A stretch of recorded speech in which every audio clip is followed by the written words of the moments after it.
Hey, what's going on, everyone? YouTube, the world. How y'all doing today? So, hope you're all having a good one. So I wanted to talk about this in my whatever PS5, however many months later, things get shuffled around. Procrastination is real. But I wanted to talk about PS5 versus the Xbox Series X. Ooh, I know it's such a hot topic. Um, so there's been lots of reports coming out of Biomutant, new game that's coming out, and how it's running. It's not having a native 4K release on the PS5 as a 1080p that's going to be upscaled. Ooh. So, and it's like controversial for PlayStation people. And then I see all the toxicity online, so I got to talk about it.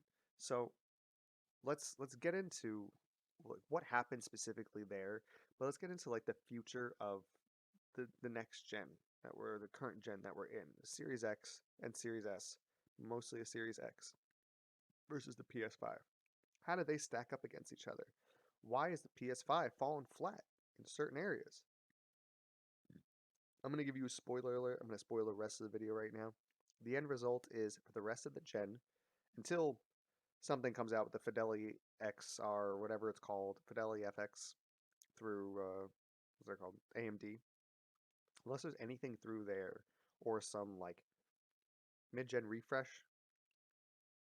what's going to be is every game that's going to be on both Series X and PS5, it's going to play native, slightly more frames on the Xbox, and either more consistently or more consistent frames and or faster loading times on PS5. That's it. That's how it's going to be.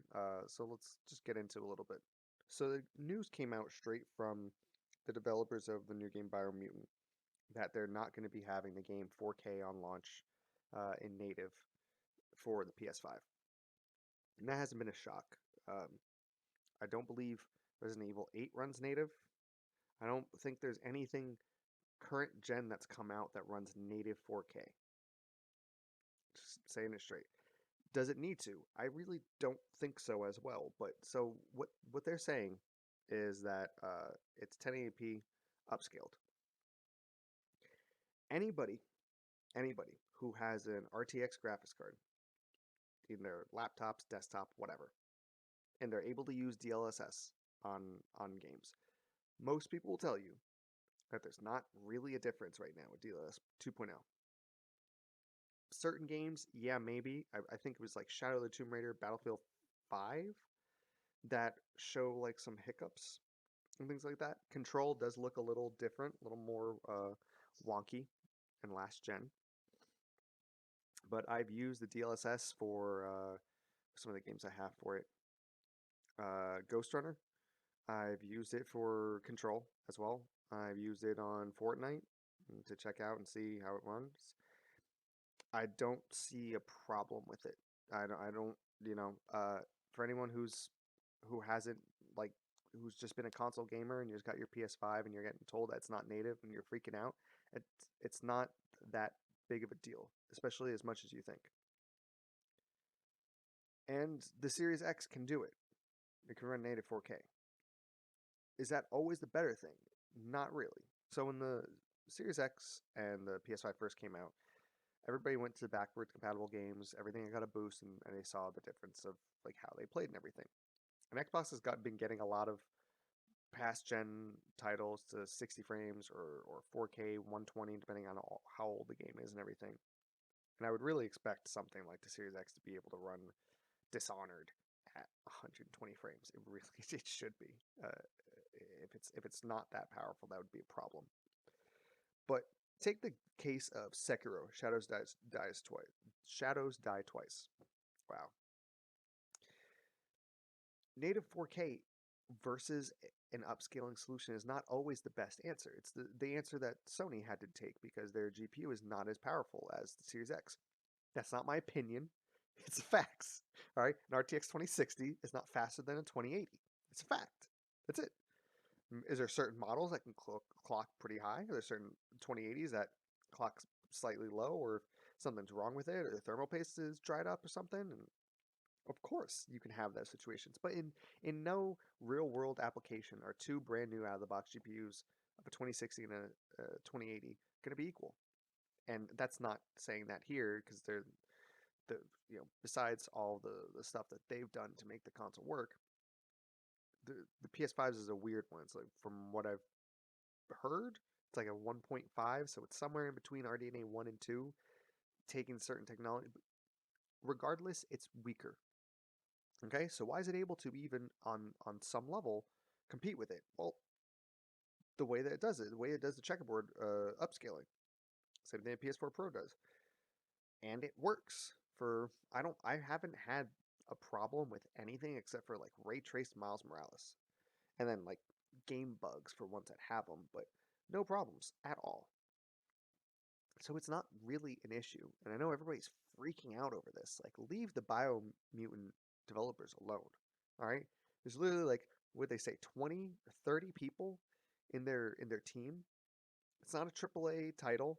They're not a huge studio. Like, there's only so much that they can do. So why is it not always the best solution too? Well, look at Sekiro Shadows Die Twice. It has frame drops in Series X. Is that different now today? I have no idea. I haven't gone back to see if the game's changed at all since then. But it wasn't on launch. And that was just the different solutions they had. Xbox Series X didn't have this super fast SSD. It had a fast SSD, but not like the PS5s. But it has a stronger GPU and more storage and other, there's other things they go back and forth on. But it has a stronger GPU in replace for a faster SSD on the PS5.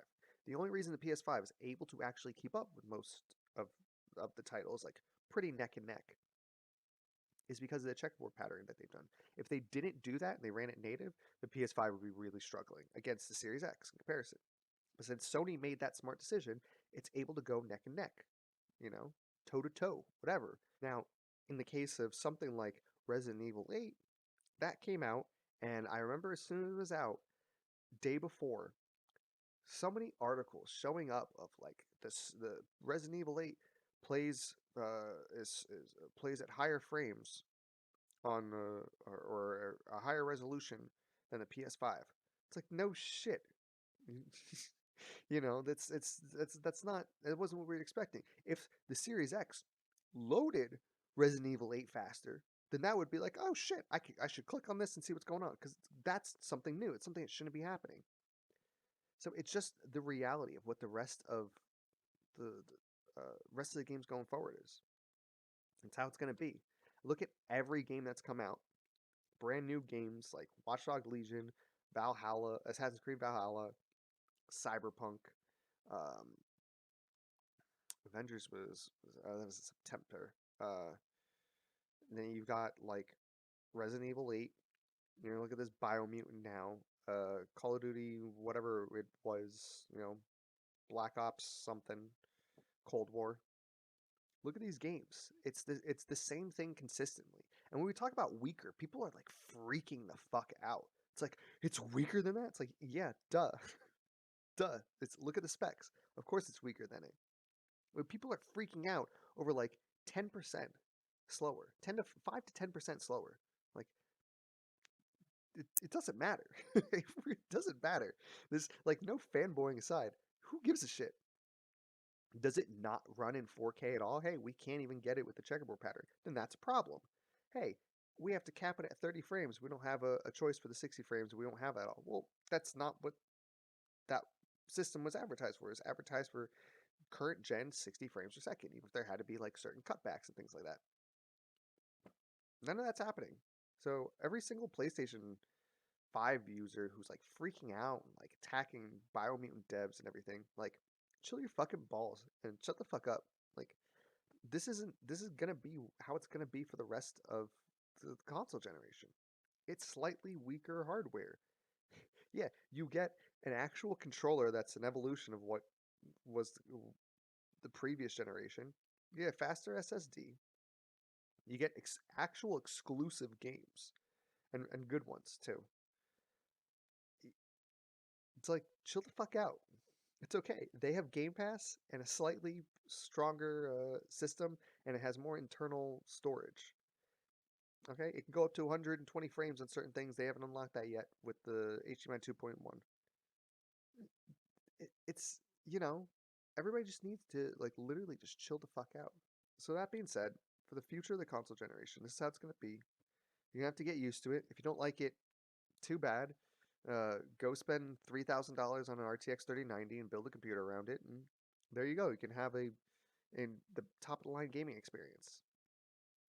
Other than that, like it's gonna be fine. It really is.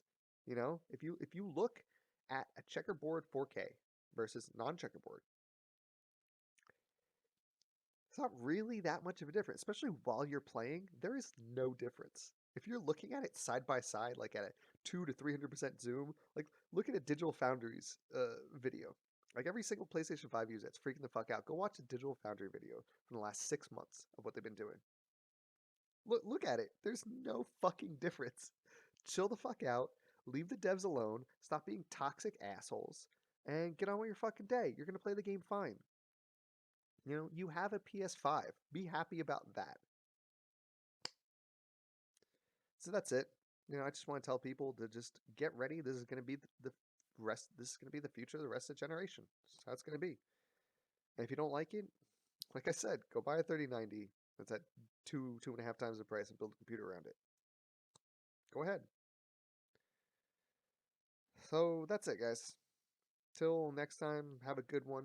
Don't attack devs for things they aren't responsible for. Or yeah, if you're gonna attack anybody, go attack Sony for not putting a stronger GPU in there. You know, fucking idiots.